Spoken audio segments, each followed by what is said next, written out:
तो 22 मई 1893 को स्वामी विवेकानंद जी लिखते हैं बम्बई से हरिदास विहार देसाई को।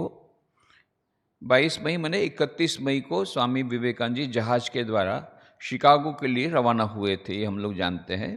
तो उसके कुछ ही दिन पहले की बात है, जहाँ पर कि स्वामी जी लिखते हैं, प्रिय दीवान जी साहब, कुछ दिन हुए बम्बई पहुँच गया और थोड़े ही दिनों में यहाँ से रवाना हो जाऊँगा, अर्थात 31 तारीख को। आपके मित्र वे वणिक सज्जन जिनको आपने मेरे ठहरने के लिए घर की व्यवस्था करने की सूचना दी थी, लिखते हैं कि उनके मकान में मेहमानों के कारण जिनमें से कुछ बीमार भी है, बिल्कुल जगह नहीं है।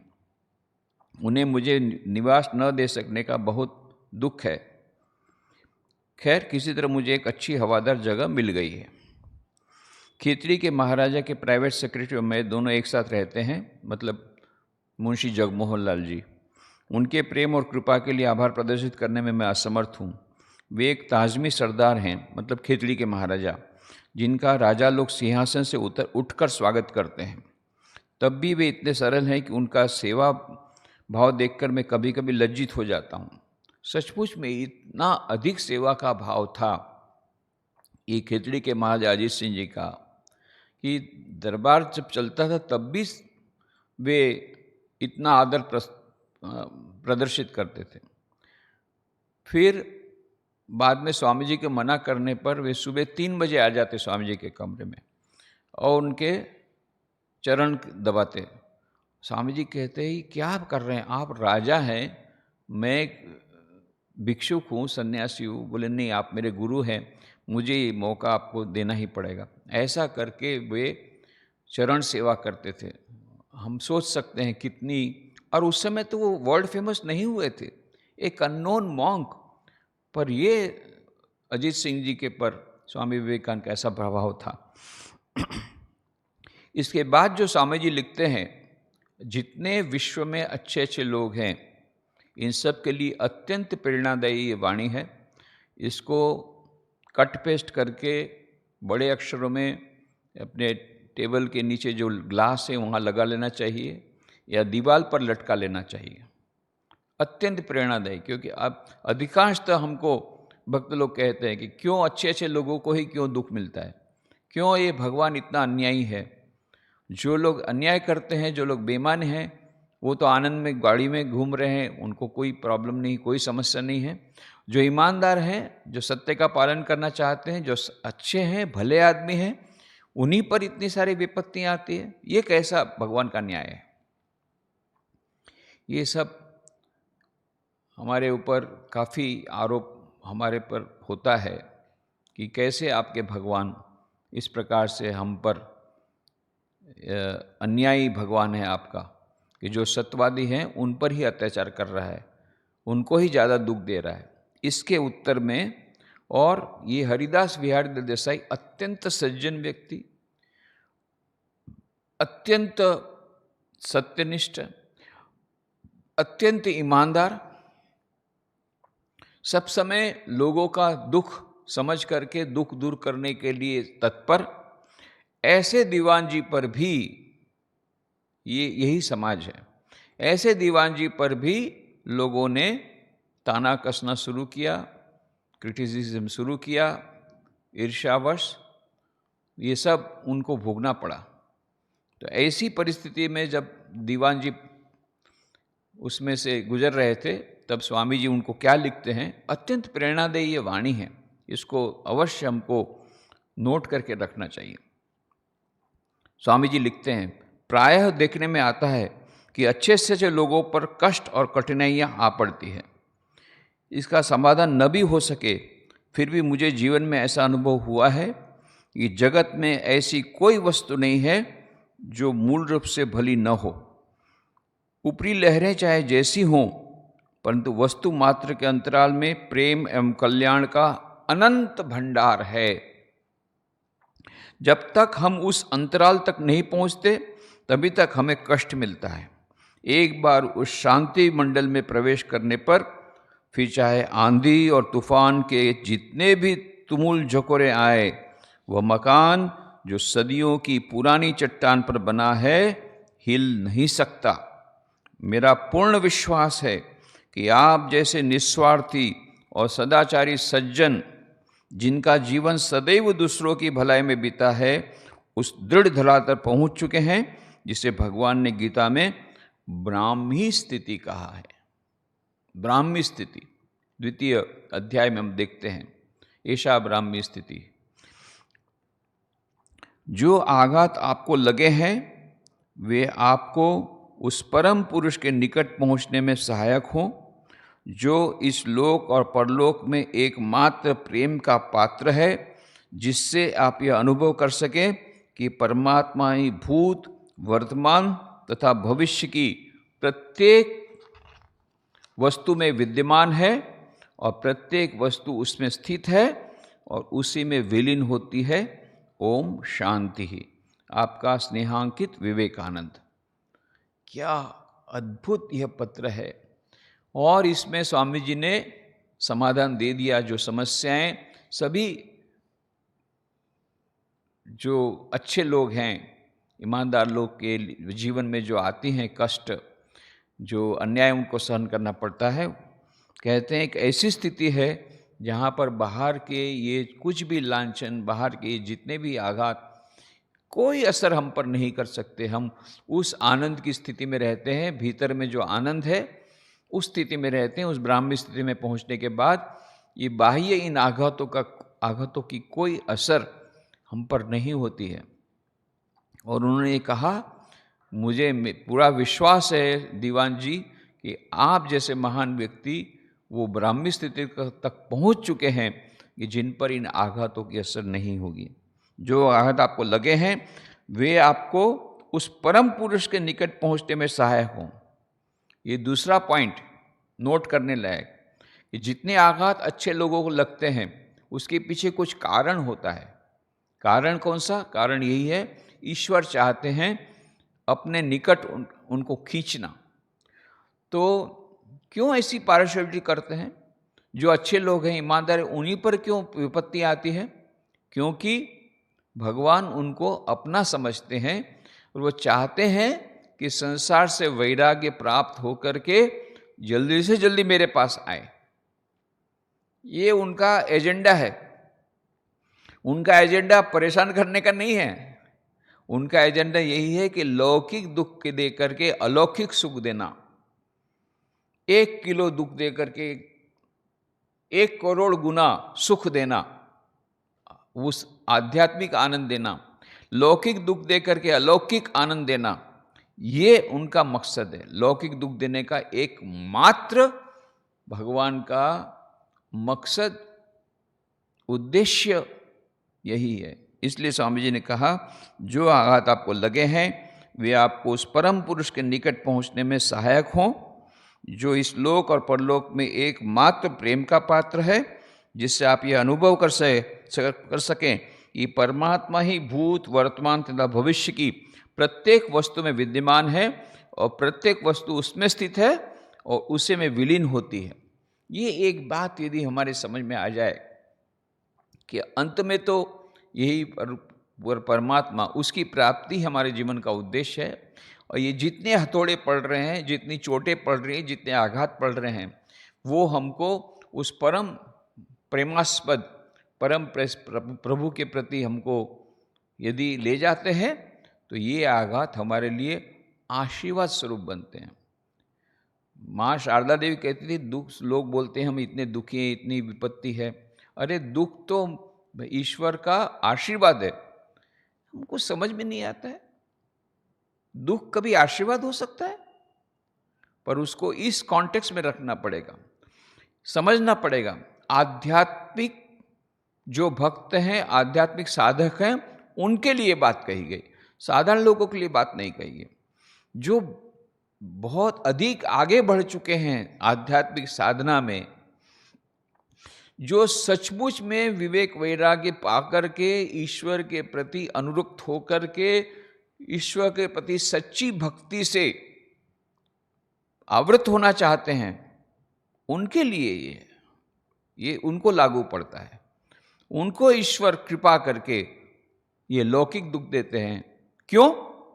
दुख देने के लिए नहीं, अलौकिक सुख देने के लिए। इस कॉन्टेक्स्ट में ही, इस परिप्रेक्ष्य में हम कुंती की माता की प्रार्थना समझ सकते हैं। जब कृष्ण भगवान ने कहा कि कुंती माता को आप वरदान मांग लो, जो मांगना हो मांग लो, आज मैं यहाँ पर बहुत प्रसन्न हूँ। और तब कुंती माता कहती है कि यदि आप सचमुच में बहुत प्रसन्न हैं तो एक ही वरदान दीजिए कि हम पर बहुत और भी विपत्ति पड़ती रहे। कृष्ण भगवान आश्चर्यचकित हो जाते, इतनी विपत्तियां कम है? पांडु पर कितनी विपत्तियां पड़ी। महल जला दिया गया, वहां से निष्कासित किया गया, जंगल में गया, वनवास में चले गए, वनवास में जाना पड़ा, एक के बाद एक विपत्ति। इतनी विपत्तियां कम है, और विपत्तियां चाहिए? बोले हाँ, और विपत्ति चाहिए। क्यों? बोले जब जब विपत्ति आती है तब तक हम तुम्हारा स्मरण करते हैं, और जब जब हम तुम्हारा स्मरण करते हैं तुम्हारे दर्शन होते हैं, और उसके कारण हमारा जीवन धन्य हो जाता है। जब हम पर विपत्तियां नहीं पड़ती है हम तुमको भूल जाते हैं, और इस प्रकार से संसार में फंस जाते हैं। यह मानो लॉजिक देती है कुंती माता। बहुत कठिन है सामने से विपत्ति मांगना। अभी तो हम गाली देते हैं भगवान को, छोटी सी विपत्ति आती कितनी मन भर के गाली देते हैं। ये क्या भगवान है तुम्हारा, यही भगवान तुम्हारा, यही भगवान है आपका, है क्या फायदा हुआ उनको प्रार्थना करने से? एक छोटा सा ये हस्बैंड का ट्रांसफर नहीं कर सकता है, और आप बोलते भगवान है।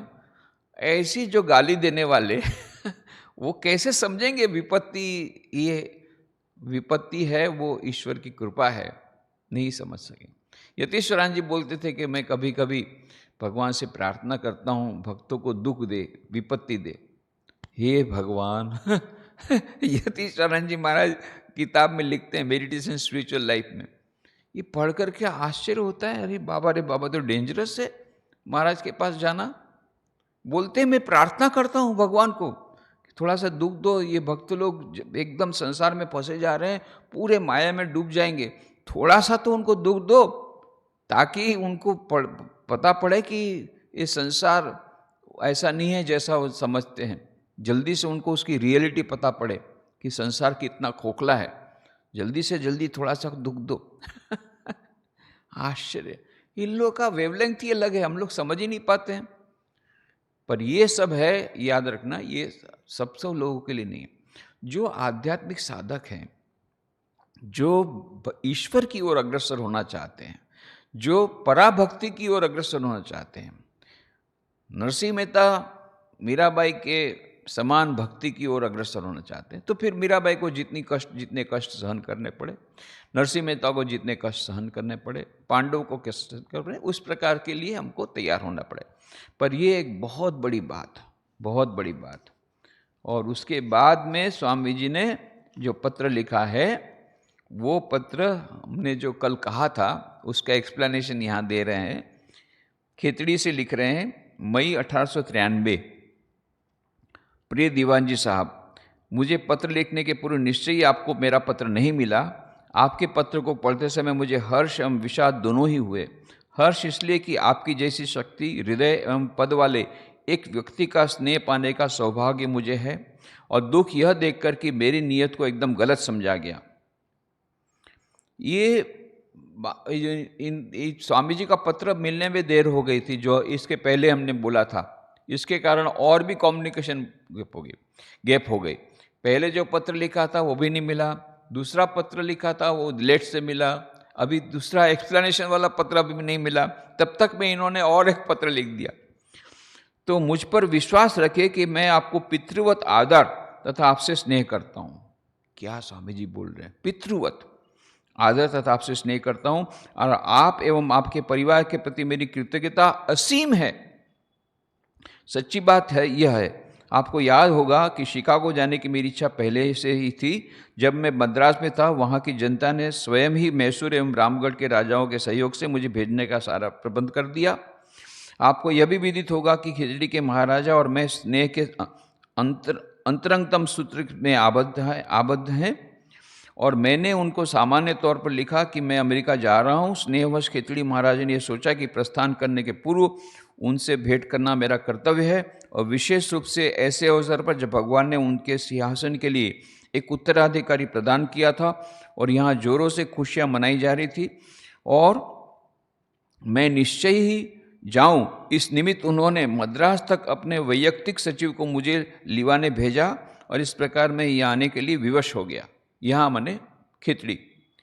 इसी बीच मैंने नडियाद में आपके भाई को तार दिया, यह मालूम करने के लिए कि आप वहीं हैं कि नहीं, और दुर्भाग्यवश मैं कोई भी जवाब नहीं पा सका। अतः बेचारे सचिव ने, जो अपने स्वामी के लिए मद्रास भ्रमण से काफ़ी कष्ट उठा चुका था और यही ध्यान में रखा था कि यदि हम जलसे के अवसर पर तक खिचड़ी तक न पहुंच पाए तो उसके स्वामी नाखुश होंगे, एकाएक जयपुर का टिकट खरीद लिया। रास्ते में श्री रतिलाल से हमारी मुलाकात हुई, जिन्होंने यह सूचना दी कि मेरा तार मिल गया था और समय से उसका जवाब भी दे दिया गया था, तथा श्री विहारीदास मेरी प्रतीक्षा में थे, अर्थात हरिदास विहार देसाई। अब आप ही इसका न्याय करें, जिनका इतने दीर्घ काल से न्याय करना ही कर्तव्य रहा है। इस संबंध में मैं क्या करता या कर सकता था? अगर मैं उतर जाता तो मैं समय से खेतड़ी के जलसे में नहीं पहुंच सकता। दूसरे मेरे उद्देश्यों का गलत अभिप्राय लगाया जा सकता था, परंतु आपके तथा आपके भाई का मुझ पर जो स्नेह है उसे मैं जानता हूँ। मुझे यह भी याद था कि कुछ ही दिनों में मैं शिकागो जाते समय मुझे बम्बई जाना होगा। मैंने सोचा कि इसका सबसे अच्छा समाधान यही है कि लौटने के समय तक यात्रा को स्थगित कर दूं। जहाँ तक आपके भाइयों ये उन्होंने इतना सोचा, उन्होंने बहुत सिंपल ले लिया। अरे भाई मिलना तो है ही है। अच्छा, पहले उनको तार का उत्तर नहीं मिला, इसलिए उन्होंने प्रिज्यूम कर लिया कि हरिदास दे ही है। इसलिए उन्होंने जो पिछले पत्र में लिखा कि हेमलेट नाम का नाटक करना हो और हेमलेट का पात्र न हो तो उसका क्या फायदा। शेक्सपियर का नाटक, तो हेमलेट के बिना हेमलेट नहीं हो सकता, नाटक नहीं हो सकता। तो हरिदास देसाई खुद ही नहीं होंगे तो नडियाद जाके क्या फायदा। ये सोचकर उन्होंने सोचा कि लौटते समय जाऊंगा तो हरिदास तक आ भी जाएंगे। ये बहुत सिंपल उन्होंने सोचा। फिर मैंने सोचा कि इसका सबसे अच्छा समाधान यही कि लौटने के समय तक यात्रा को स्थगित कर दूं। जहाँ तक आपके भाइयों द्वारा मेरी सेवा न हो पाने के कारण मेरी भावनाओं में ठेस लगने की बात है, ये आपकी एक नई खोज है। अब उनके भाई लोगों ने कहा होगा उनको कि शायद स्वामी जी नाराज है इसलिए नहीं आए। इससे हरिदास देसाई इतने विचलित हो गए। इसका मतलब कितना प्रेम करते होंगे स्वामी जी को, कितनी श्रद्धा होगी। बाबा रे बाबा, स्वामी जी हमारे परिवार पर ये नाखुश हो गए, नाराज हो गए, इसलिए नहीं रुके, यहाँ से पसार हो गए, फिर भी नहीं रुके, फिर भी नडियाद स्टेशन पे रुके नहीं, तो जरूर हमसे बहुत नाराज है। ये उनका मन में लगा। तो स्वामी जी बोलते हैं आपकी नई खोज है, जिनकी मैंने सपना में भी कल्पना नहीं की थी कि आपके मन में ऐसे विचार भी आ सकते हैं। सपना भी कल्पना नहीं की थी, या शायद ईश्वर जाने आप विचार विज्ञाता हो गए हैं। बोलते शायद आपको विचार शायद जानते होंगे हमारे, ऐसा ज्ञान आपको हो गया होगा। मजाक की बातें छोड़ दें मेरे दीवान साहब, मैं वही कौतुक प्रिय शरारती किंतु आपको मैं विश्वास दिलाता हूं कि मैं सीधा साधा लड़का हूं जिससे आप जूनागढ़ में मिले थे। और आपके प्रति मेरी वही स्नेह है या 100 गुना हो गया है, क्योंकि मैंने आपकी तुलना मन ही मन दक्षिण के सभी राज्यों के दीवानों से कर ली है। और ईश्वर ही मेरा साक्षी है कि दक्षिण के प्रत्येक दरबार में आपकी प्रशंसा में मेरी जीवा किस तरह वाचाल थी। यद्यपि मुझे ज्ञात है कि आपके सद्गुणों का मूल्य जानने के लिए मेरी शक्ति पूर्णतः अपर्याप्त है। अगर यह एक पर्याप्त व्याख्या नहीं है, मैं आपसे क्षमा के लिए प्रार्थना करता हूं, जैसे एक पुत्र अपने पिता से करता है। आह, क्या शब्द! स्वामी विवेकानंद किस प्रकार से माफी मांग रहे हैं, पूरा एक्सप्लेनेशन दे दिया। बोले ऐसा हमारे मन में कल्पना भी नहीं आ सकती कि आपके प्रति जो मैं इतना कृतज्ञ बन जाऊं। आपने मुझ पर इतनी कृतज्ञता की है और मैं इस प्रकार से आपसे नाराज हो जाऊं, इतना आपने मेरे बारे में सोच लिया। बोले मेरा तो आपके प्रति श्रद्धा जितनी थी उतनी नहीं है, 100 गुना बढ़ गई। क्यों? दक्षिण भारत में जब गया, वहाँ के दीवान जी को देखा तो तब मैंने कंपेयर किया, तो 100 गुना मेरा आपके प्रति आदर बढ़ गया है, कम नहीं हुआ है। ये सब मेरे बोलने के बावजूद भी अगर ये पर्याप्त व्याख्या नहीं है, इससे भी आपको संतोष नहीं होता है, और फिर भी आप ये ऐसा सोचते हैं कि मैंने जानबूझ करके आपके घर नहीं गया, तो मैं आपसे क्षमा के लिए प्रार्थना करता हूँ, जैसे एक पुत्र अपने पिता से करता है, और ऐसा कीजिए जिससे मैं इस भावना से अनुतप्त न रहूं कि जो मनुष्य मेरे प्रति इतना दयालु था उसका मैं सदा कृतज्ञ बना रहा। क्या शब्द हैं! स्वामी जी बोलते, कृपया मुझे क्षमा कर दीजिए। यदि मेरा एक्सप्लेनेशन आपको नहीं जचता है या उससे आप नहीं कन्विंस्ड हैं, तो एक पिता जैसे पुत्र को क्षमा कर देता है, ऐसा मुझे क्षमा कर दीजिए। कितना हद तक जा सकते स्वामी जी, कितना उनके हरिदास के प्रति उनकी ये भावना होगी। और ये कहते हैं कि आप मेरे को इस भावना से अनुतप्त न रहूं, माने उनको पश्चाताप, बोले मेरा पश्चाताप सारी जिंदगी रहेगा कि ऐसे एक अच्छे आदमी के प्रति जिन्होंने मेरा इतना उपकार किया, उनके प्रति मैं कृतज्ञ रहा और उनको मैंने दुख दिया। ये अनुतप्त की भावना मुझ में सारी जिंदगी न रहे, इसका एकमात्र सॉल्यूशन है आप मुझे क्षमा कर दीजिए, जैसे एक पिता अपने पुत्र को क्षमा करता है। पुनश्च मैं आप पर इस बात के लिए आश्रित हूँ कि मेरे न जाने से आपके भाई के दिमाग में जो भी गलत फहमी हो उसे दूर करें। यदि मैं शैतान भी होता तो भी मैं उनकी दयालुता एवं सज्जनता को नहीं भूल सकता था। क्या बात है, क्या स्वामी जी लिखते हैं, बोले मैं शैतान यदि होता ना तो भी आपके भाई की दयालुता को नहीं भूल सकता था। तो कैसे अपने भाई ने कल्पना कर ली कि मैं उन पर नाराज हूं और इस प्रकार से उनकी दयालुता और सज्जनता को मैं नहीं पहचान पाया हूं। ऐसी गलतफहमी कैसे हो गई? ये सब गलतफहमी एकमात्र कम्युनिकेशन गैप के कारण हुई। तो पर इससे हमको दो बातें मिलती है, सीखने को मिलती है इस लेटर से, कि एक तो कि स्वामी जी कितने अहमता शून्य हैं कि इतने महान खुद होने के बावजूद भी ये साक्षात शिवावतार स्वामी विवेकानंद हरिदास बिहारी देसाई से क्षमा मांगते हैं और ऐसे शब्द व्यवहार करते हैं जैसे पिता, 22 साल की डिफरेंस था एज में, ये तो है पिता के समान ही थे, तो जैसे पिता अपने पुत्र को क्षमा करता है ऐसा मुझे क्षमा कर दीजिए। और क्या भावनाएं, किस प्रकार से उन्होंने भावनाओं को प्रदर्शित की है कि मैं यदि शैतान भी होता ना तो आपके भाई के प्रति इतना कृतज्ञ रहता और इस प्रकार से उनको मैं उनकी दयालुता का भूलता नहीं। शैतान यदि होता तो भी उनके दयालुता को नहीं भूलता। और उनके मन से आप ये निकाल दीजिए कि मेरे मन में आपके भाई के प्रति थोड़ी सी भी दुर्भावना है। ये आप पर मैं डिपेंड रखता हूँ, आपको ये करना पड़ेगा कि आपके भाई के भीतर में मेरी जो प्रति जो ये गलतफहमी हो गई उसको दूर करना आपका काम है, ये बता रहे हैं। तो एक हमको लगता है कि स्वामी विवेकानंद की निरभिमानिता, उनकी अहंकार शून्यता, इसका द्योतक है। दूसरी ओर हरिदास बिहारी देसाई ये कितना स्वामी जी को प्रेम करते होंगे, कितना सम्मान देते होंगे कि उनको बहुत चिंता हो गई, क्या स्वामी जी हमसे रूठ गए, नाराज हो गए कि यहाँ पर उतरे नहीं नडियाद स्टेशन पर, इतनी उनको चिंता हो गई। ये बताता है कि कितना वो स्वामी जी को सम्मान देते थे और कितना उनको प्यार करते थे, ये दोनों बातें बताते। फिर स्वामी जी लिखते हैं, और जहाँ तक उन दो स्वामियों का प्रश्न है जो पिछली बार आपके यहाँ जूनागढ़ गए थे, वे मेरे गुरु भाई थे, उनमें से एक हमारा नेता है और वर्षों बाद मैं उनसे मिला था और हम साथ ही साथ आबू तक आए। तत्पश्चात मैंने उनका साथ छोड़ दिया, अगर हम चाहें तो बम्बई लौटने तक उनको मैं नडियाद ला सकता हूँ। अतएव आप एवं आपके आत्मीय पर भगवान आशीर्वाद वर्षा करें। तो ये जो दूसरे दो भाइयों की बात है वो उनकी डायरी में हमको लगता है कि हमको मिलता है कि स्वामी ब्रह्मानंद जी और स्वामी तुरानंद जी या स्वामी शारदानंद, दो में से एक, मुझे अभी याद नहीं आ रहा है, दो में से ये दोनों जन आए थे।